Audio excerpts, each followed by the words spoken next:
Hello, my beautiful people. Thank you so much for clicking on this channel. Happy Sunday. This is your girl Charlotte, and you are watching Allhands-on with Charlotte. Those of you who are new to my channel, on here I show you guys how to make African food, mostly Liberian food because I'm from Liberia. So welcome and thank you for coming here. For today's video, I'm going to be showing you guys how I make water grain TorborSoye. So water grain TorborSoye is one of Liberia's favorite soups. Like you could be making TorborSoye today, you call a friend and tell them they are coming over, or they are telling you to keep their own, they'll pick it up later, okay? That's how much Liberians love TorborSoye. Stay tuned and watch this video to the end. I promise you it's detail oriented. For those of you who don't know about it, you are going to learn the tricks and tips for this soup, and I promise you, you will love it too. Please watch this video to the end. Don't forget to leave me your likes, comment. I promise I'm responding to every comment that you guys leave me. I don't care what it is, just leave me, okay? I will respond. And please share the video.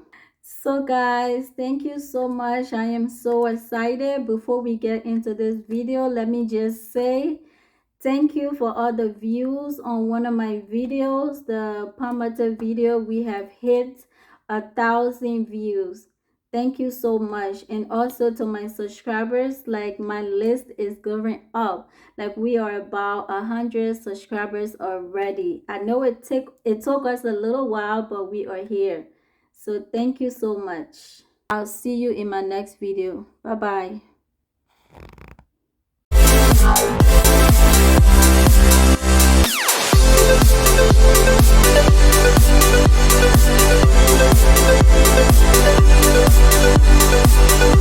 As always, I have my meat out here.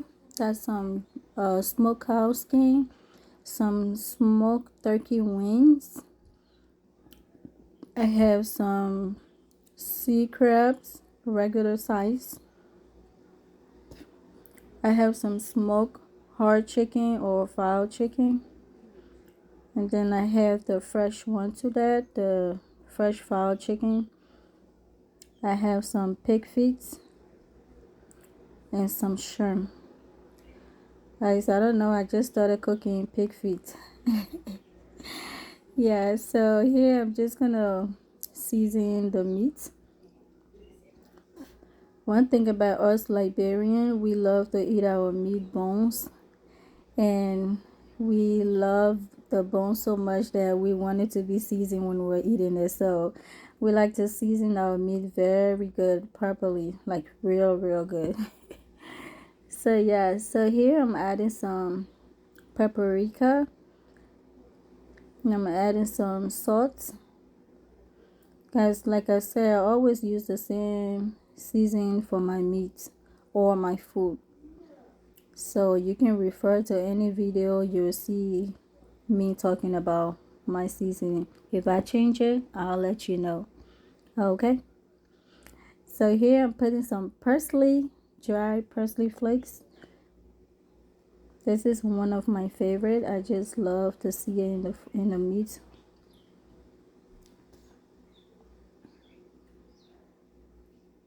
And then now I'm just gonna go out here and add some black pepper.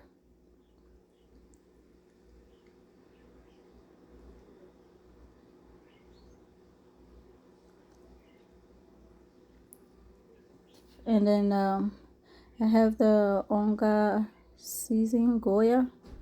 And I'm just gonna put one of those in there. And lastly, one Maggi cube.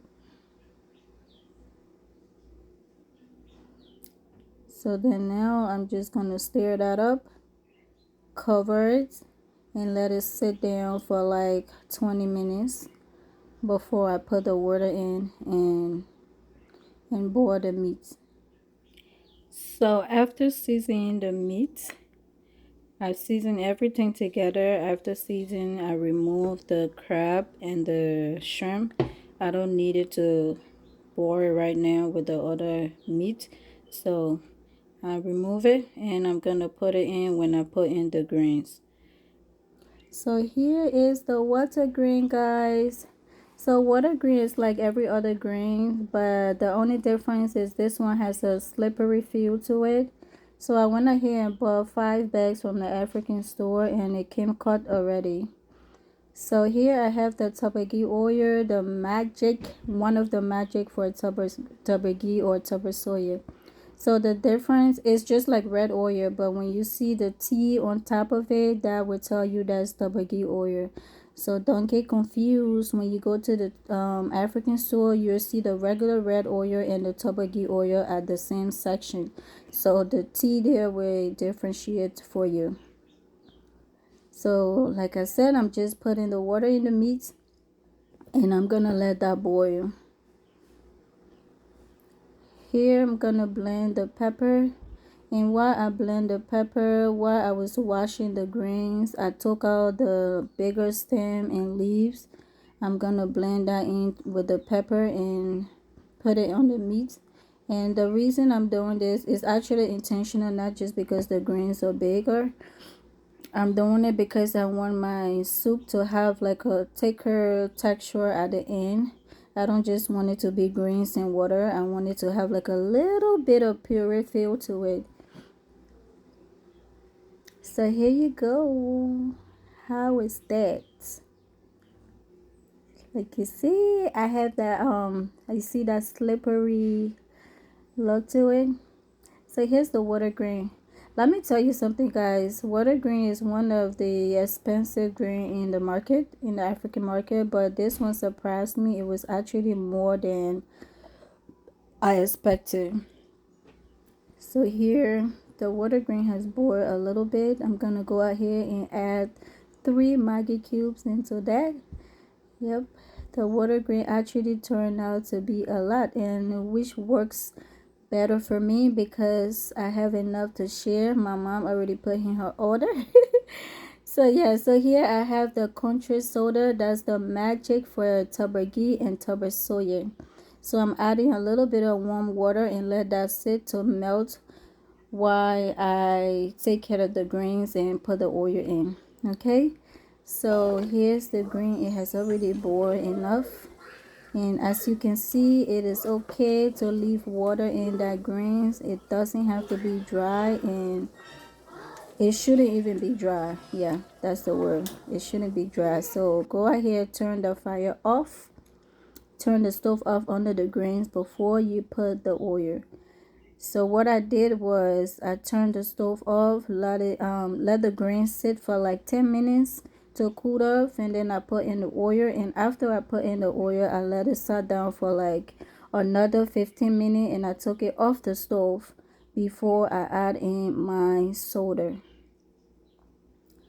The reason for this is so you don't have your Torbogee or your TorborSoye looking black at the end, if you know what that means. Yeah, so this is TorborSoye for you guys. It's delicious, it's everything. I was ready to tear it down. So thank you so much for watching. I hope that you learn how to make TorborSoye from watching this video. Thank you, and I will see you in my next one. Bye.